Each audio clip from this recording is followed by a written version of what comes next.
அன்பும் பண்பும் பாசமும் நேசமும் நிறைந்த நட்புகளுக்கும் உறவுகளுக்கும் என் இனிய காலை வணக்கம்.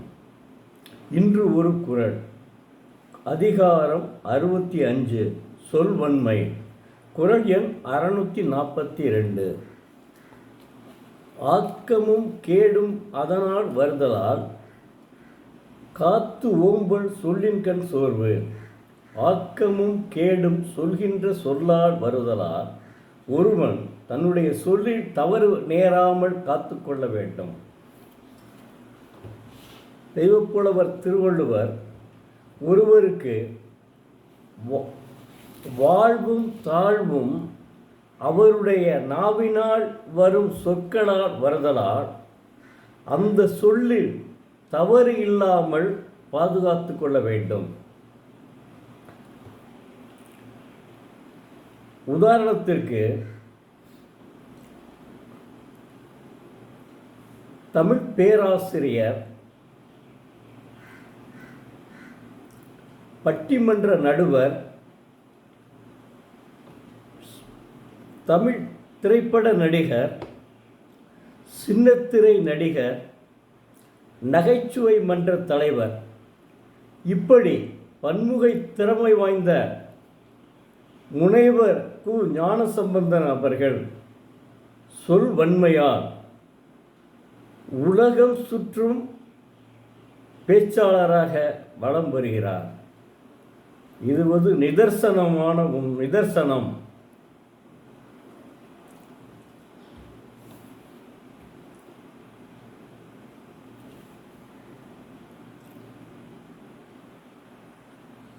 அதாவது இந்த தைப்பொங்கல் நடைபெற்ற அல்லவா, அந்த தைப்பொங்கல் என்றும் அதற்கு மறுநாள் மாட்டுப்பொங்கல் என்றும் ஸ்டார் விஜய் தொலைக்காட்சியில் அவர் பட்டிமன்ற நடுவராக இருந்து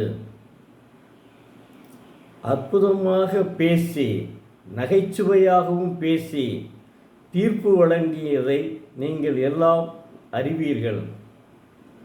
அந்த அளவுக்கு அவர் சொல்வன்மை திறமை இருந்ததனால்தான் அவர் உலகம் போற்றும் பேச்சாளராக திகழ்கிறார்.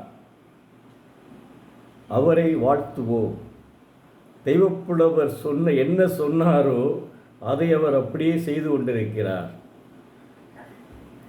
அதுதான் அவர் எல்லோருடைய மனத்திலும் உலகத்தில் உள்ள தமிழர்கள் அனைவரும் மனத்திலும் இடம்பெற்றுள்ளார். அடுத்து இன்னொரு குறளையும் அறத்துப்பாடியில் உள்ள குறளையும் சொல்ல கடமைப்பட்டுள்ளேன். தக்கார் தகவிலார் என்பது அவரவர் எச்சத்தால் காணப்படும். ஒருவர் தகுதியுடையவர் தகுதி இல்லாதவர் என்பதை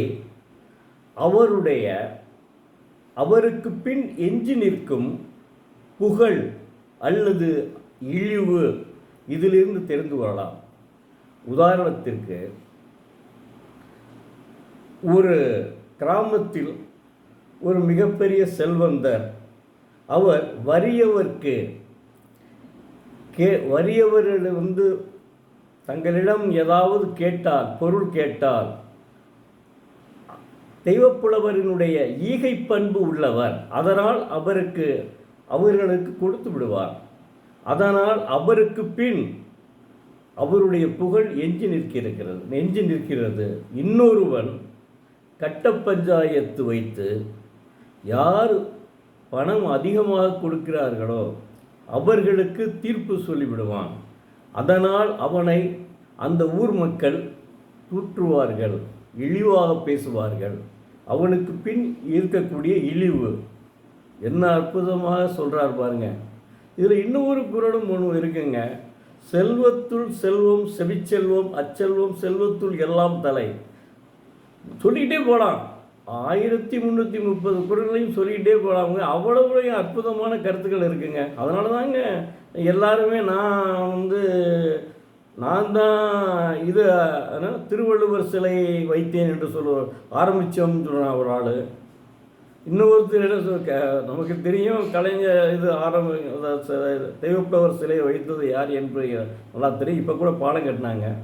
ஒவ்வொருவரும் அரசியல் இந்த தெய்வப்புலவர் திருவள்ளுவர் வைத்து அரசியல் நடத்துகிறாருங்க. அதுக்கு நாம் ஒத்துக்கொள்ளக்கூடாது. மாணவ செல்வங்களே, தயவு செய்து அதற்கு ஒத்துக்கொள்ளாதீர்கள். தாங்கள் தங்களுடைய திருக்குறளை படியுங்கள், அதன்படி நாடு நடக்கிறதா என்று உணர்ந்து செயல்படுங்கள். நன்றி, வணக்கம். மீண்டும் நாளை பார்ப்போம்.